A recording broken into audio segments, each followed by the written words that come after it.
And you see, this is a beautiful country because you could have a Bear fan like me and a Viking fan like him on camera together and not want to wring each other's necks. I do have a question for you, though. Okay. You know, we're talking about the Vikings and all the choke jobs they've ever had in the playoffs. And there's they've had numerous ones. Which is the most painful? Is it one of the 4 Super Bowl losses to you? Is it the 98 season or is it the 2009 season?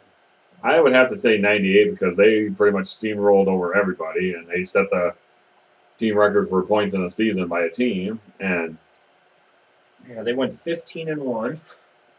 That's what's crazy about it. They went 15-1.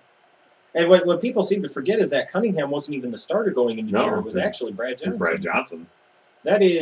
That team was incredible to watch because, on offense anyways, because you had Robert Smith, who's I've always felt a little bit of an underrated dual-purpose back.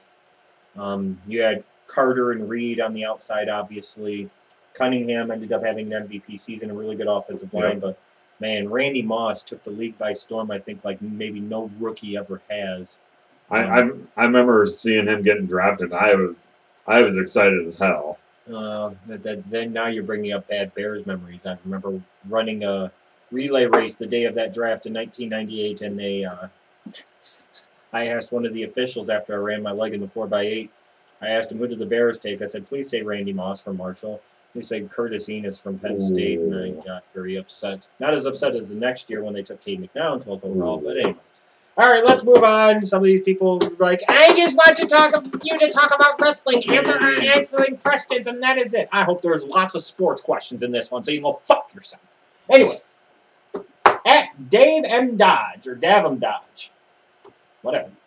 Your thoughts on Dean Ambrose?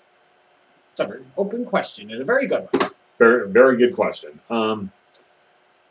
I think he's going to be one of the top stars in this company within the next year or two. And I think it's going to be hard.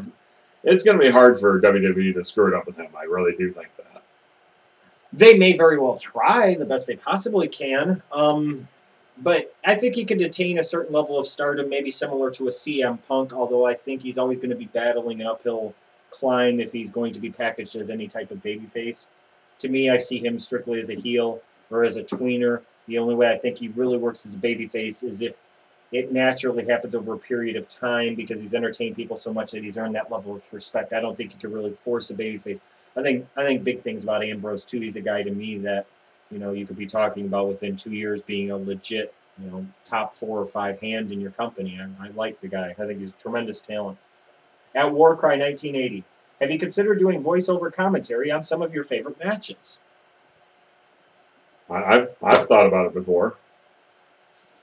I know the first match I would ever want to do voiceover commentary for took place at WCW. Was that Sin in 2001? Oh yeah, I think so. I think it was it Scott Steiner against Psycho Sid?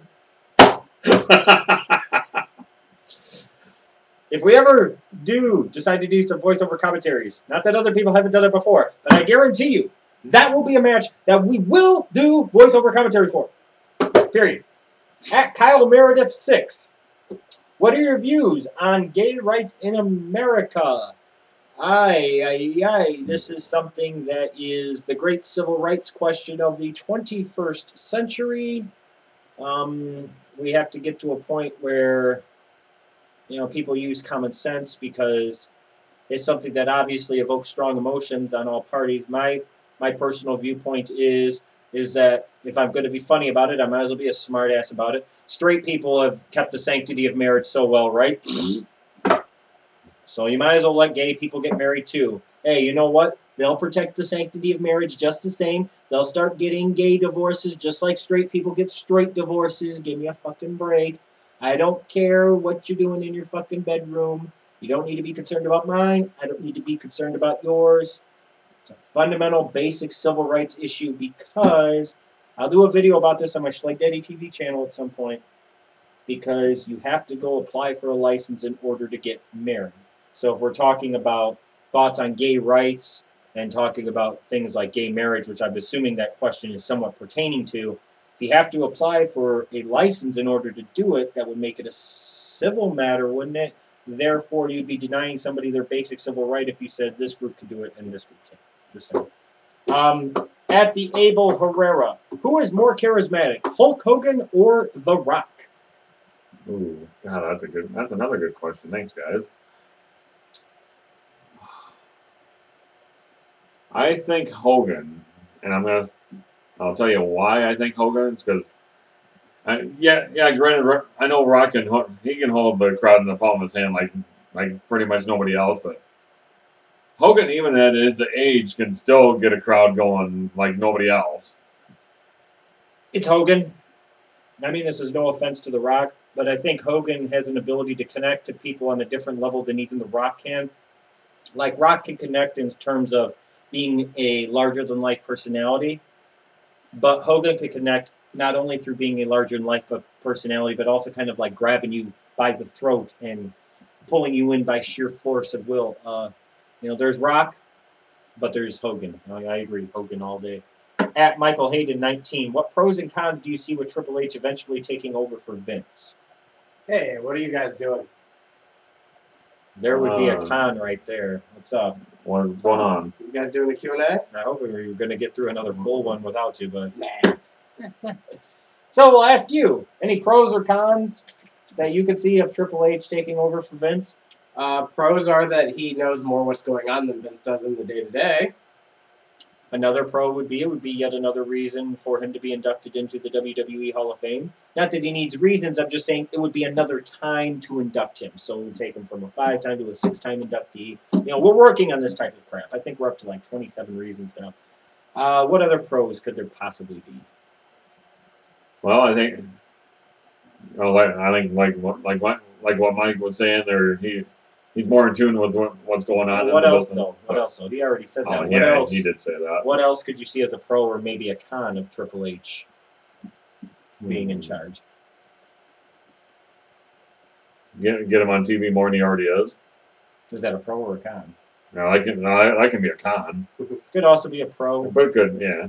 I think a potential con, these guys have brought up some good pros. I think a potential con could be is that there does seem to be a stigma or a tendency that you're either a Triple H guy or you're not, and there's not a whole lot of middle ground, and he will push the very few that he wants pushed, and everybody else seems to fall by the wayside.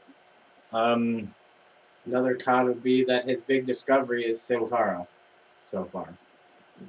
Another big flaw would potentially be, does he have the ultimate creative juice that a Vince McMahon has had over the years? Does Triple H have that ability to kind of reach for the stars and maybe he only gets to the moon? There are pros, there are cons. I do think potentially that the pros ultimately will outweigh the cons. Let's see here. At MC_Big Diva with the best ass now and of all time. Well, we'll just say diva or female wrestler, period, do you think has the best ass now? Best ass now?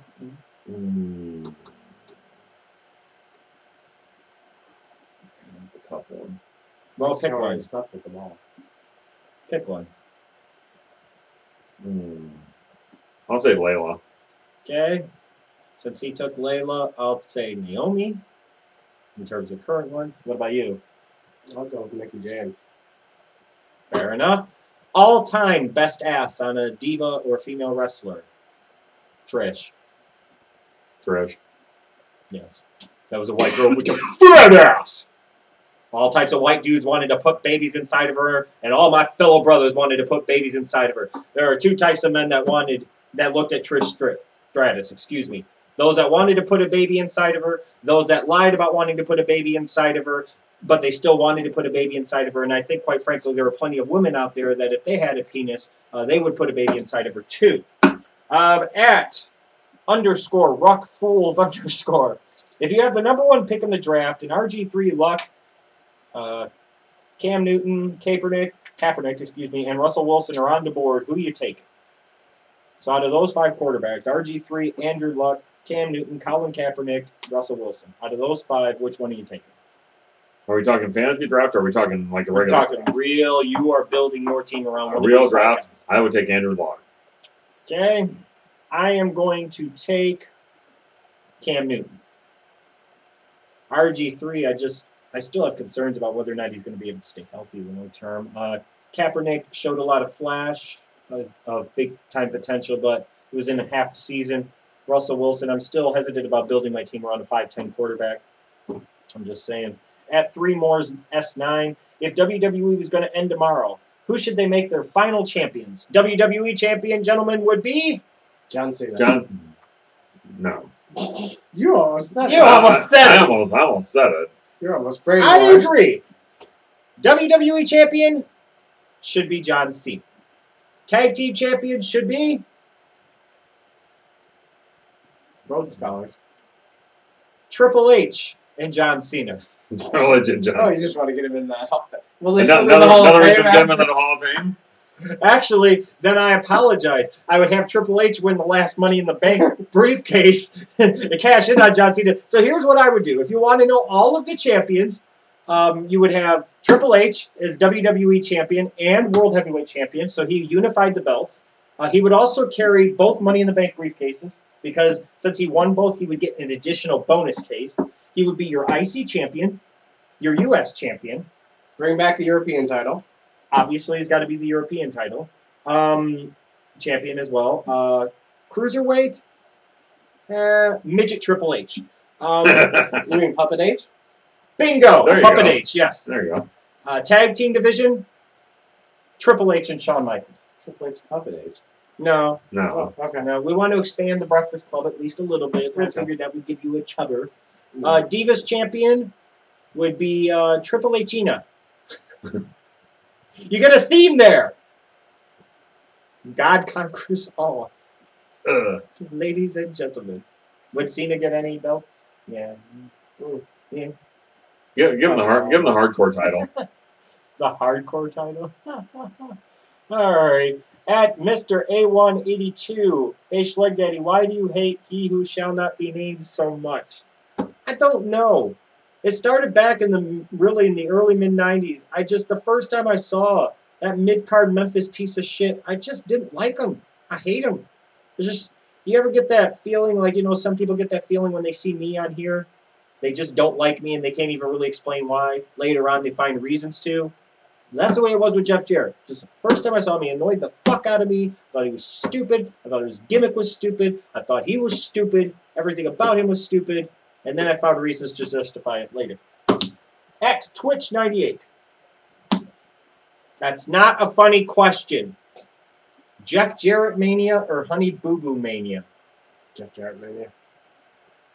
Is that even a question? It's a question.